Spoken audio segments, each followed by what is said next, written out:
Hello and welcome back to yet another video on the Alejandro Hernandez podcast. These are going to be my official ranking of the top 10 teams in the NFL post week 4. And this past week was a very, very good week for me in terms of picks. And I think that this week, a lot of changes are going to happen to this ranking. We're going to be adding some teams, and some teams are going to be rising.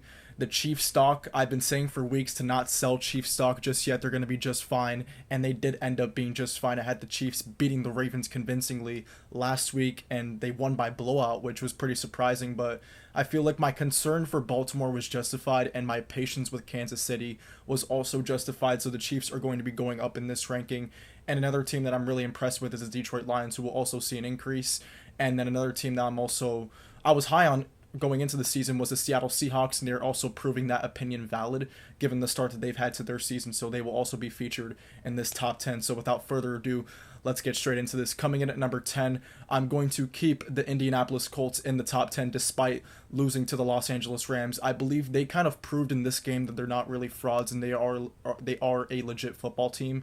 Jonathan Taylor has been the bell cow of this team. He had a good game. Daniel Jones is really not on pumpkin watch just yet, although he did have a couple of interceptions in this game. The Colts could have very, very easily won this game, and they were in this game the entire 60 minutes if it weren't for Adonai Mitchell's mental mistakes.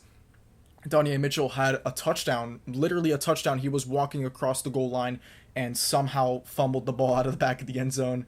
That's the first time that's happened in a very long time in the NFL. Very, very unlucky for the Colts. And then Adonai Mitchell also wiped off another 7 points off the scoreboard with a holding penalty that negated a 50-yard rushing touchdown for Jonathan Taylor. That would have been the go-ahead touchdown for the Colts. Instead, they were forced to punt. The Rams go down, score an 84-yard touchdown to Tutu Atwell. So Adonai Mitchell is the sole reason why the Colts lost that game to the Rams. Had Adonai Mitchell not made those mental errors, the Colts could have walked out of the SoFi Stadium with a 4-0 record, and that would have been an extreme statement win for the Colts. However, Donnie Mitchell prevented that from happening. So although the Colts did lose the game, they could have very easily won it, and I think that game proved themselves as legit contenders in the AFC and legit contenders to win the AFC South. Although Jacksonville is creeping up on them, they both have 3-1 records. And we're going to see how the Jags play Monday night against the Chiefs, depending on how they do in that game. I might have the Jags in the top 10 next week. But for now, I'm going to keep the Colts at the number 10 spot. Daniel Jones has been impressive. Jonathan Taylor looks like one of the top 2 backs in all of football with Bijan Robinson. And that Colts defense is also legit. So give me the Colts at number 10. Coming in at number 9, I'm going to have the Seattle Seahawks. I'm going to rise them up into the top 10 after an impressive performance on Thursday Night Football on the road. They have won 8 straight road games in the NFL. Sam Darnold has looked extremely impressive to start the year. And this is the expectation I had for the Seattle team. I thought they were going to be a good football team. I thought they were going to make the playoffs. When really no one was talking about Seattle this offseason, I was one of those advocators for the Seattle team because I believe they had a talented defense, they had a great running game, and I believe Clint Kubiak was going to be able to turn this offense around from last season. I think the turnaround from Geno Smith and that non-existent offensive line, and now they have a running scheme with Zach Charbonnet and Kenneth Walker, and they have a great play-action system with Sam Darnold, and he's operating the offense at a very high level. And you also have the emergence of Jackson Smith and Jigba, which has been very important to this team. So with all those things factored in, the Seahawks now carry a 3-1 record. Could very easily be 4-0 if it wasn't for Tariq Woolen in week 1 against the 49ers. Could very easily be 4-0, 2-0 against the division. However, they dropped that game to the Niners, keeping them at 3-1. But I think there's a legit chance that the Seahawks can win the NFC West this season if they continue this momentum up. And this week they play a legit team. They play the Tampa Bay Buccaneers at home. They are favored to win that game. If they do win that game, then I might have to rise them up even higher.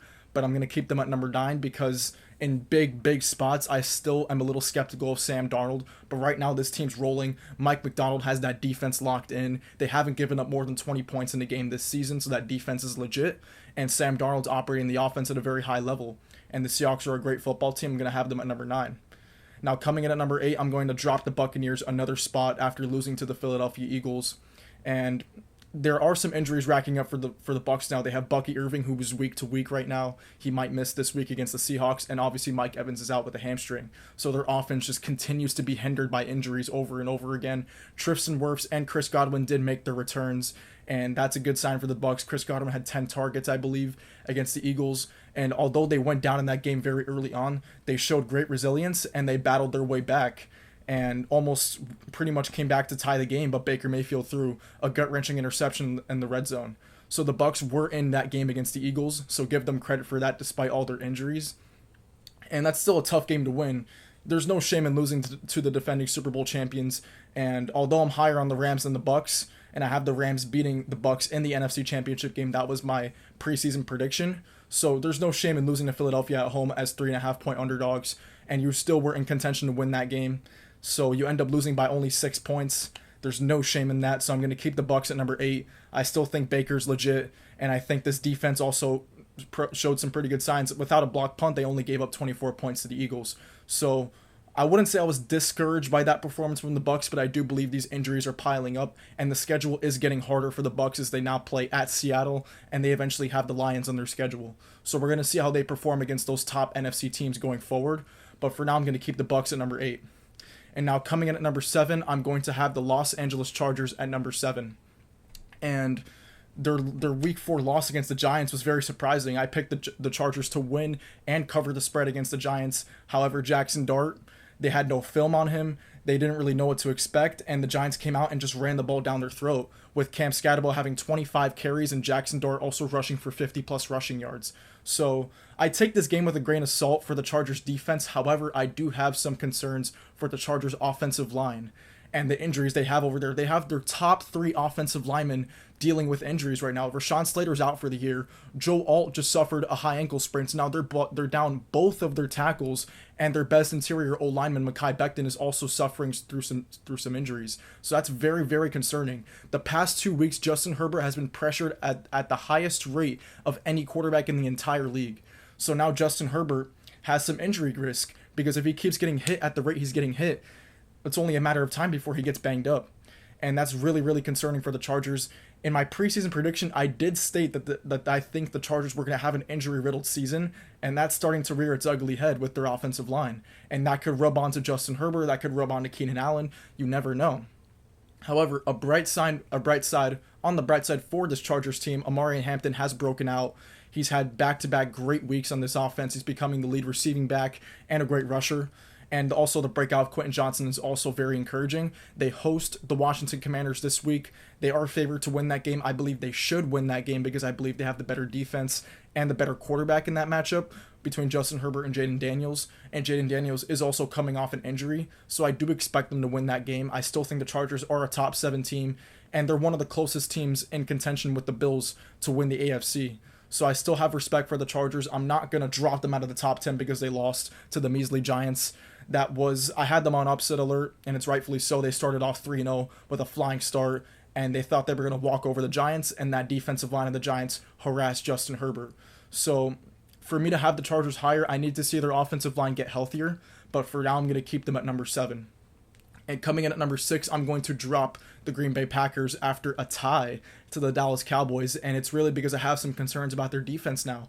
Giving up 40 points to the Cowboys when you were 6.5-point favorites, that should have never happened. And you guys were expected to blow them out, and it looked that way after a 13-0 start, and then that blocked PAT return for 2 kind of turned the tide of the game. And then all of a sudden Dallas got back in it and led at halftime 16-13. So there were some concerning signs with that Packers defense, and they were riding this wave of, oh my God, we're the best team in the NFC after 2 weeks, and they have come right back down to earth these past 2 weeks, losing to the Browns in Cleveland as 8.5-point favorites, and then tying as 6.5-point favorites. And we're going to see if they can, they're coming off, they have a bye week now, and I think it's a much needed bye week for this young football team. They're going to regroup, and they come back to play the Bengals in 2 weeks. So that should be a great bounce back game for the Green Bay Packers. They're going to be favored by a huge amount once again. Let's see if they actually come to play as big favorites and fulfill that line and cover that line. So we'll see then, but I was encouraged by Jordan Love in the clutch. That's definitely something I wanted to look out for because I was still kind of skeptical of whether Jordan Love could perform in the clutch, and he did prove that in that Dallas game. There were multiple fourth downs, multiple times when he had to drive his team down the field in clutch situations, and he was able to get the job done.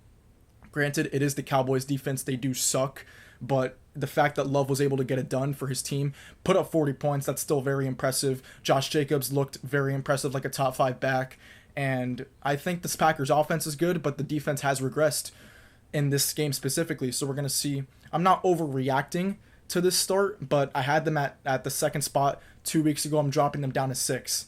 And I need to see more from this defense, and I need to see more consistency out of the football team in general. So I'm going to leave the Packers at 6. Coming in at number 5, I'm going to raise the Kansas City Chiefs up from the 10 spot to the 5 spot. I'm raising them up 5 spots. And I said, do not panic on Kansas City. They are going to be just fine. Wait till they get Worthy back. Wait till they get Rasheed back. And this offense will look legitimate. And it did in this week. Granted, it was the Ravens defense who has looked awful to start the year.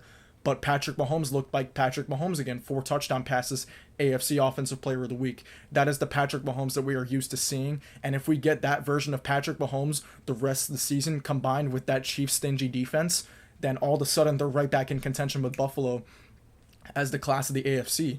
And my AFC Championship prediction was Bills over Chiefs, and that is looking on par so far because the Bills and the Chiefs clearly look like the 2 best teams in the AFC as of right now. And the Chargers are obviously in the mix because they beat Kansas City week 1, but then again, that was because Worthy went out. So who knows how that game would have turned out had Worthy not gotten hurt so early on. But I believe that game in Arrowhead, Chiefs versus Chargers, is going to be huge later on in the season. We're going to see if Justin Herbert can once again step up to the plate. But as of right now, in my opinion, the 2 best teams in the AFC, and besides the Chargers, I think there's 3 teams in the AFC right now. The Chiefs, the Chargers, and the Bills. That's the class of the AFC, and I don't think anybody else in the AFC is even close to those 3 teams right now. So give me the Chiefs at number 5. They bounce back in a huge way. And now they travel to Jacksonville to play the Jaguars on Monday Night Football. That's a huge game. And I expect that to be a close game because Jacksonville's defense, I believe, is a good test for Mahomes. The Jags defense has forced the most turnovers in the NFL so far this season. So that's going to be a great game. And if the Chiefs go on the road and win in Jacksonville, which they are expected to do, I believe they're 3.5-point favorites. If they get the job done there, then they're right back in the mix. They're 3-2, and then they play Detroit in week 6. So I believe the Chiefs needed this win. It was a must-win in week 4 at home against the Ravens, and they got the job done. Mahomes looked like Mahomes again. That defense looks good. So the Chiefs are a top 5 team in the NFL. Give me them at number 5. Now, coming in at number 4, I'm going to rise the Detroit Lions once again. The Lions are looking like the Lions again. Like I said in last week's video, week 1 was an overreaction by the entire league, thinking that, because they lost Ben Johnson and lost Aaron Glenn, this team will not be the same. They have gotten right back to Lions form. They are averaging over 40 points a game over their past 3 weeks. And this Lions offense is clicking on all cylinders. Jared Goff looks sharp. Montgomery and Gibbs are back to being dominant again. Amon-Ra St. Brown looks like a top 3 receiver in the NFL. And the comeback of Aiden Hutchinson has been crucial to this defense. This defense has truly bounced back and looks formidable now that they have Aiden Hutchinson back.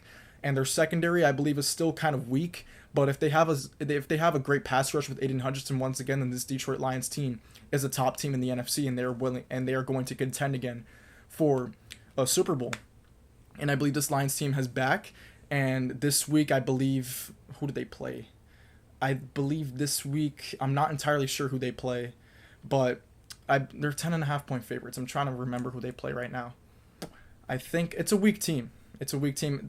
I blanked right now. I'm not sure who the Lions are playing this week, but I think it's the Bengals. They play the Bengals this week. That's who they play. They're 10.5-point favorites. They're gonna blow the Bengals out once again. Another blowout victory for the Lions, and just like that, they're gonna have one of the best records in the NFC. They look like the Lions again, and they're right back in the mix as a top 5 team in the league.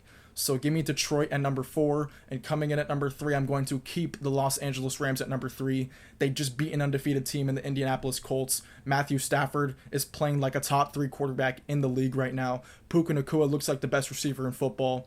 Their offensive line has not looked bad at all so far. Stafford is getting the ball out at an efficient rate. He's not holding onto the ball too long. He's not taking many sacks. This Rams team does not turn the ball over, which I think is huge. And they should have beat Philadelphia. Had they beat Philadelphia, they would have been number 2 on this list, but they're going to stay at number 3 because I believe they're still a great football team. They're 3-1. They're at home against the Niners. I expect them to blow out the San Francisco 49ers because the Niners are so injured, and the Rams' young defense is going to harass Brock Purdy and company in San Francisco. So I think the Rams will make a statement win this week on Thursday Night Football against Brock Purdy and the 49ers. They are 6.5-point favorites. I will be betting that spread. I think the Rams are going to blow out the Niners this week, and they're a top 2 team in the NFC in my opinion. I believe right now it's the Eagles. Well, I'd say there's a top 3 consensus teams in the NFC right now. I believe it's the Eagles, the Rams, and the Lions. Those are my teams in the Super Bowl bubble to make it out of the NFC. It's the Eagles, the Rams, and the Lions. And right now I have the Rams over the Lions because they've looked more consistent to start the year. And I love Matthew Stafford. I like Stafford over Goff. And I like right now the Rams defense over the Lions defense. So give me the Rams at number 3. And then coming in at number 2, the Philadelphia Eagles will remain number 2 because right now they're just having bad halves. Although they're winning games, they're winning ugly. And right now they're just looking like the 2024 Chiefs. And that's perfectly fine. They're going to win a ton of games. However, I just right now can't have them as the best team in the league because they have not looked consistent. Although they're winning these games, they are winning them all by one score, and they're playing great teams. They're playing the Chiefs, the Rams, and the Bucks, and they have found ways to win in all of those games. However, I just cannot have them at the number 1 spot because Jalen Hurts has not looked consistent. Saquon Barkley has not looked like his normal self in terms of that breakaway speed. We haven't seen that version of Saquon yet this season. He hasn't even rushed for over 90 yards in a game this season, so I believe that's cause for concern. Jalen Hurts not being able to throw the football at a consistent rate is a cause for concern. However, a bright spot for this team is that this Eagles defense is legit, and their special teams is making timely plays in big moments. The block punt against the Bucks this week, the 2 block field goals against the Rams last week single-handedly won them these games. And they're not asking a lot from their offense. They're simply just taking care of the football, and it's working. And they're winning games against great teams. And this week they played the Denver Broncos. I believe that Denver defense can cause them some trouble. We'll see how they match up against Denver. But I'm going to keep the Eagles at 2. And remaining in the top spot, it's my Super Bowl pick, the Buffalo Bills, at 4-0. Both the Bills and the Eagles are undefeated right now. And the Bills simply look like the best team in football. And they're blowing granted, their schedule is easy. However, they do host the New England Patriots this Sunday night. I believe that's going to be a great game. I think their defense is a little weak. It's not on the par of Philadelphia's, but Josh Allen is playing at an MVP level once again. And as long as that factor is consistent, that Josh Allen is looking like the best quarterback in football, this team is going to remain at the number 1 spot for me. My confidence has not wavered one bit that the Bills will not be in the Super Bowl this year. I believe they are better than the Chiefs, and they're the best team in football. And if Josh Allen, they're finding different ways to win. They don't have to rely on Josh Allen as much as they have had to rely on him in the past. They have a very, very good running game. James Cook looks like a top 5 back in the league right now. He's averaging over 100 yards per game. He's looked awesome. And if that 1-2 punch of Josh Allen and James Cook, the Bills are the best offense in the league, in my opinion, with Josh Allen playing the way he is and their ability to rely on the run game with James Cook. So they can get into shootouts, they can play good defense against bad teams, and they don't need Josh Allen to always be Superman in order to win. And when he does need to be Superman, he can put on that cape and single-handedly win them a game. So that's why I'm going to keep the Bills at the number 1 spot, and that is going to be it for this video. I will see you guys tomorrow when I release my Week 5 picks.